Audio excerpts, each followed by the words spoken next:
Good morning students. Geography का ये 5th chapter है minerals and rocks. So 11th class आपका ये जो चैप्टर है इसके अंदर आप लोगों ने पहले मिनरल्स के बारे में काफ़ी कुछ पढ़ रखा है और रॉक्स के बारे में भी काफ़ी कुछ पढ़ रखा है। बट आज हम स्टार्ट कर रहे हैं इस चैप्टर के अंदर कि आप लोग ये जानते होंगे कि जो मिनरल्स है वो क्या होते हैं। मिनरल्स क्या होते हैं, बहुत सारे मिनरल्स से मिलकर ही रॉक बनती है और रॉक के अंदर क्या होता है, मिनरल्स भी बहुत सारे होते हैं, तो हम इसे सब्स्टिट्यूट कह सकते हैं एक दूसरे का। सो यहाँ स्टार्ट कर रहे हैं हम इस चैप्टर को, जो 5th चैप्टर है आपका ज्योग्राफी का।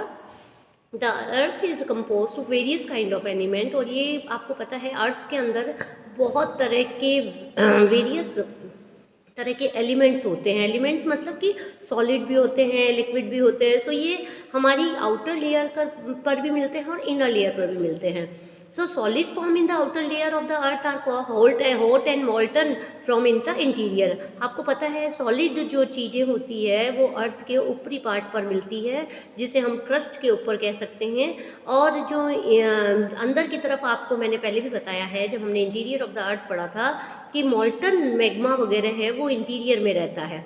सो अर्थ के ऊपर सॉलिड मटेरियल रहता है और क्रस्ट के और अंदर की तरफ इंटीरियर ऑफ द अर्थ में अंदर मॉल्टन चीज़ें रहती है जो कि हॉट होने के कारण मॉल्ट हो जाती है, मेल्ट हो जाती है। 98% पर टोटल क्रस्ट की जो है वो हमारे 8 एलिमेंट से मिलकर बना हुआ है, जिसके अंदर oxygen, silicon, aluminium, iron, calcium, sodium, potassium and magnesium, ये सारे कंट्रीब्यूट करते हैं हमारी अर्थ को बनाने में। सो इसके अंदर हम हाइड्रोजन, सल्फर, मैग्नीशियम, ये सारी चीज़ें क्या है अदर एलिमेंट में आते हैं। सो हम ये कह सकते हैं कि अर्थ को जो बनाया गया है वो सॉलिड कंपाउंड से बनी हुई है। अर्थ अंदर की तरफ इंटीरियर ऑफ द अर्थ क्या है, सारा मैग्मा वगैरह है जो कि लिक्विड फॉर्म में मिलता है। Elements in the earth crust are rarely found exhaustively but are usually combined with other elements to make various substance। बहुत सारे सब्सटेंस मिलकर मिनरल्स बनते हैं। वो सारे सब्सटेंस मिलकर क्या कहलाते हैं, हमें मिनरल्स कहलाते हैं। तो मिनरल की जो डेफिनेशन है वो ये है, मिनरल हम किसे कह सकते हैं, हर पत्थर को हम मिनरल नहीं कह सकते हैं। मिनरल के अंदर कुछ कैरेक्टरिस्टिक्स होते हैं, वो सारे क्या होते हैं। A mineral is a natural occurring organic and inorganic substance, जो कि वास्तव में साइंस के हिसाब से देखा जाए तो ऑर्गेनिक और इनऑर्गेनिक सब्सटेंस मिलकर बनते हैं, having an orderly atomic structure and definite chemical composition and physical properties. एक मिनरल वही होता है जिसके अंदर केमिकल और फिजिकल प्रॉपर्टीज होती है। मिनरल इज कंपोज टू 2 और मोर एलिमेंट। कभी भी मिनरल एक एलिमेंट से मिलकर नहीं बना होता है, उसके अंदर 2 एलिमेंट मिलकर ही मिनरल बनता है। But sometimes single element mineral like sulphur, copper, silver, gold, graphite, ये सिंगल मिनरल भी कहलाते हैं जिनके अंदर कोई भी कंपाउंड नहीं होता, केमिकल नहीं होता है, उसके बाद ये सिंगल भी हो सकता है। सो हम यहाँ ये कह सकते हैं कि मिनरल क्या होता है, एक स्ट्रक्चर है डेफिनेट केमिकल कंपोजिशन का और फिजिकल प्रॉपर्टीज़ का। सो हम यहाँ पर हम इसके कह सकते हैं। So number of element making up lithosphere. Lithosphere मतलब कि हमारी जो ऊपर की क्रस्ट की परत है उसे हम लिथोस्फीयर कहते हैं। वो कंबाइंड है, बहुत सारे एलिमेंट से मिलकर बनी हुई है और वो बहुत सारे मिनरल्स से मिलकर बनी हुई है। आपके घर में भी देखेंगे आप, बहुत तरह के मिनरल्स आपको घर में भी मिल जाते हैं। There are at least 2000 minerals that have been named identify the earth crust, जो कि अर्थ क्रस्ट के ऊपर मिलते हैं।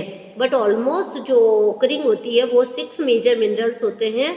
वो group are known as rock forming mineral. जो 6 मिनरल होते हैं वो रॉक फॉर्मिंग मिनरल कहलाते हैं। सो हम यहाँ पर कह सकते हैं मिनरल के बारे में जो बेसिक स्ट्रक्चर हमने पढ़ा है अभी, उसके बारे में मैंने स्टडी करवाई है आपको और ये आपको पता चला है। The basic source of all minerals, hot magma in the interior of the earth, जो कि हॉट मैग्मा होता है हमारी इंटीरियर ऑफ द अर्थ में, मैंने अभी आपको बताया कि लिक्विड फॉर्म में रहता है। और लिक्विड फॉर्म कैसा रहता है, मैग्मा के रूप में रहता है। सो हम यहाँ कह सकते हैं व्हेन मैग्मा कूल्स, जब मैग्मा ठंडा होता है, crystals of minerals appearing in a systematic series of minerals are formed. आपको पता है जब ऊपर की तरफ आके वो मैग्मा जब जम जाता है तो वो क्या बनाता है, सिस्टमेटिक रूप में मिनरल्स बनता है और वो कितनी लेयर्स में भी बन सकता है। So solidify so as to learn from rock mineral such as coal, petroleum, natural gas are organic substance, उनके अंदर ऑर्गेनिक सब्सटेंस रहते हैं, found in solid, liquid and gaseous form, और वो तीनों फॉर्म में मिलते हैं। अब ब्रीफ इंफॉर्मेशन, अब आपको पता है एक मिनरल के अंदर क्या क्या कैरेक्टरिस्टिक्स होती है। मैंने ये नहीं कहा कि कोई भी पत्थर उठा लो वो मिनरल हो जाएगा। मिनरल के अंदर कई तरह की उसके अंदर फिजिकल कैरेक्टरिस्टिक्स होते हैं। फर्स्ट होता है एक्सटर्नल क्रिस्टल फॉर्म होता है वो, ठीक है। क्लेवरेज होता है, उसके अंदर टेंडेंसी होती है उसको ब्रेक करने की। और इसके बाद आता है फ्रैक्चर। फ्रैक्चर क्या होता है? इंटरनल मॉड्यूलर अरेंजमेंट होता है उसके अंदर, जो कॉम्प्लेक्स होता है वो प्लेन्स और मॉड्यूलर से बनता है। क्रिस्टल जो भी ब्रेक की जाती है तो इरेगुलर मैनर में किया जाता है। इसके बाद वो लस्चर होता है। लस्चर मतलब कि उसका एक अपना खुद का सिल्की होता है, मेटेलिक होता है, ग्लॉसी होता है, चमकीला होता है, कैसा भी होता है, तो उसका एक खुद का लस्चर होता है। इसके बाद आता है उसका कलरफुल। कलर के आधार पे भी वो अलग अलग तरह के हो सकते हैं। तो हम इससे कह सकते हैं कि some minerals are have characteristic coloured होते हैं, कोई लाल होता है, कोई पीला होता है। तो इस तरह के हर तरह का, बिकॉज उसके अंदर क्वार्ट्ज वाइट होता है, ग्रीन होता है, रेड होता है, येलो होता है, तो हम कलर के हिसाब से भी उस मिनरल को अलग कर सकते हैं। स्ट्रिक्स होता है, कलर्स ग्राउंड मट्टी पाउडर के रूप में भी मिल सकता है। May be some colour as minerals of main different होता है। और मैग्नेटाइट ग्रीन, अब आपको पता है उसके अंदर मैग्नेटाइट इज ग्रीन होता है, जो कि क्या करता है? ग्रीन स्ट्रिक्स देता है और अलग हो जाता है। ट्रांसपेरेंसी, कई मिनरल्स होते हैं वो ट्रांसपेरेंसी से दिखाए जाते हैं, लाइट रेज पास हो जाती है उनमें से, है ना। तो वो मिनरल के स्ट्रक्चर्स बताए गए हैं, उनका structure, particular arrangement of the individual crystal, fine, medium, cross, grand, ये सारी तरह के मिनरल्स बनाए जाते हैं और ये स्ट्रक्चर बताते हैं उनका। हार्डनेस, कुछ हार्ड होते हैं, कुछ सॉफ्ट होते हैं, तो मिनरल का अपना कैरेक्टरिस्टिक्स होता है हार्डनेस। इनमें से आपको 10 मिनरल्स के कैरेक्टर से एटलीस्ट 5 तो आपको लर्न करने ही हैं। इसके बाद आ जाता है स्पेसिफिक ग्रेविटी। हर मिनरल की अपनी ग्रेविटी या वेट होता है, जो कि बताया जाता है कि वो हार्ड है या सॉफ्ट है। सो यहाँ पर आप लोगों ने मेटेलिक फिजिकल कैरेक्टरिस्टिक्स पढ़े हैं मिनरल्स के। अब मिनरल्स कितने तरह के होते हैं? मिनरल दो तरह के होते हैं, एक तो मेटेलिक मिनरल होता है और एक होता है नॉन मेटेलिक मिनरल। तो सबसे पहले मैं मेटेलिक मिनरल के बताऊँ। जैसे कि नाम से पता है, मेटेलिक मीन्स मेटल, जिसके अंदर मेटल मिक्स होता है उसे हम मेटेलिक मिनरल कहते हैं। उसके अंदर क्या होता है, इसको हम दो तरह से डिवाइड कर सकते हैं। तो प्रीशियस मिनरल, जैसे कि प्रीशियस नाम से ही आपको पता है, प्रीशियस मतलब बहुत कम मिलने वाला, लिमिटेड। तो गोल्ड, सिल्वर, प्लेटिनियम, ये क्या होता है? प्रीशियस मिनरल, जिनके अंदर कोई ना कोई मेटेलिक मिला हुआ है और वो प्रीशियस मिनरल हो जाता है। इसके बाद आ जाता है फेरिस मिनरल। फेरिस मिनरल्स में क्या होता है? मेटल हो जाता है आयरन, जो कि अदर मेटल्स के द्वारा मिक्स फॉर्म में होता है। Iron various kind of steel से बना हुआ भी हो सकता है। तो हम यहाँ कह सकते हैं एक नॉन फेरिस मेटेलिक मिनरल हो सकता है, जो हम कह सकते हैं जिसके अंदर copper, lead, zinc, tin, aluminium, ये इनके माना है। मेटेलिक मिनरल को हमने 3 पार्ट में बांधा है, एक precious mineral, second ferrous mineral, third non ferrous mineral, जिनके अंदर कुछ ना कुछ पार्ट मेटल का होता है। नॉन मेटेलिक, जिसके अंदर नाम से पता है कोई भी मेटल नहीं होता, उसे हम नॉट मेटेलिक मिनरल कहते हैं। These mineral do not have contain metal content, जैसे sulphur, phosphorus and nitrate example है ये नॉन मेटेलिक मिनरल के।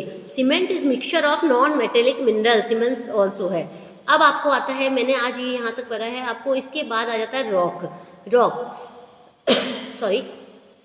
रॉक के बारे में। The earth crust is combines of rock. मैंने अभी बताया आपको कि रॉक क्या होती है। रॉक कंबाइंड होती है काफ़ी चीज़ों का, काफ़ी मिनरल्स का। रॉक क्या होता है? मिक्सचर का कॉम्बिनेशन होता है। ए रॉक, अंडरलाइन करना इसे आप, a rock is an aggregate of one और मोर मिनरल। रॉक कभी भी एक मिनरल से नहीं बनी होती है, वो एक या बहुत सारे मिनरल से बनी होती है। सो ये एक तो ये हार्ड हो सकती है, सॉफ्ट हो सकती है, कलरफुल हो सकती है। इसके अंदर हम ग्रेनाइट का एग्जांपल ले सकते हैं। और gabbro is black and quartzite can be milky white. तो हम ये कह सकते हैं इसमें डेफिनेट कॉम्बिनेशन होता है ऑफ मिनरल्स का, जो कि क्या करता है, मोस्ट कॉमन मिनरल रॉक के होते हैं, कई जगह पर पाए जाते हैं। अब हम कह सकते हैं, अब रॉक की जो स्टडी की जाती है उसे पेट्रोलॉजी कहते हैं। पेट्रोलॉजी में क्या होता है? पेट्रोलिस्ट क्या होता है? जो रॉक का अध्ययन करता है, इन रॉक वालों को रॉक का अध्ययन करता है, उसे हम पेट्रोलिस्ट कहते हैं। और इसके अंदर ये बताया गया है कि रिलेशन होता है रॉक का और लैंड फॉर्म का। रॉक सॉलिड होती है, है ना। Rock and soil, geographical requires basic knowledge of rock. आपको पता है एक भूगोल शास्त्री के हिसाब से उसको रॉक का अध्ययन बहुत ज़रूरी हो जाता है करना, बिना उसके वो लर्निंग नहीं कर पाएगा। Many different kinds of rocks होती है, उसके अंदर हम 3 तरह की रॉक्स यहाँ पर हम स्टडी करेंगे, बट वो मैं सेकंड पार्ट में बताऊंगी। यहाँ हम रॉक्स के बारे में, फर्स्ट होती है हमारी इग्नियस रॉक, जो कि क्या होती है, जो लावा, जो मैग्मा निकलता है अंदर से वॉल्केनिक इरप्शन के बाद जो मैग्मा बाहर आता है, उसके बाद वो मैग्मा बाहर आके लावा बन जाता है और वो जम जाता है, उससे क्या बनती है, इग्नियस रॉक बनती है। सेडिमेंट्री रॉक्स क्या होती है, जो रिजल्ट होता है डिपोजिशन का, फ्रेगमेंट्स का, रॉक का, और उसके बाद जो रॉक्स बनती है उसे हम क्या कहते हैं, सेडिमेंट्री, मतलब कि रूप का चेंज हो जाना।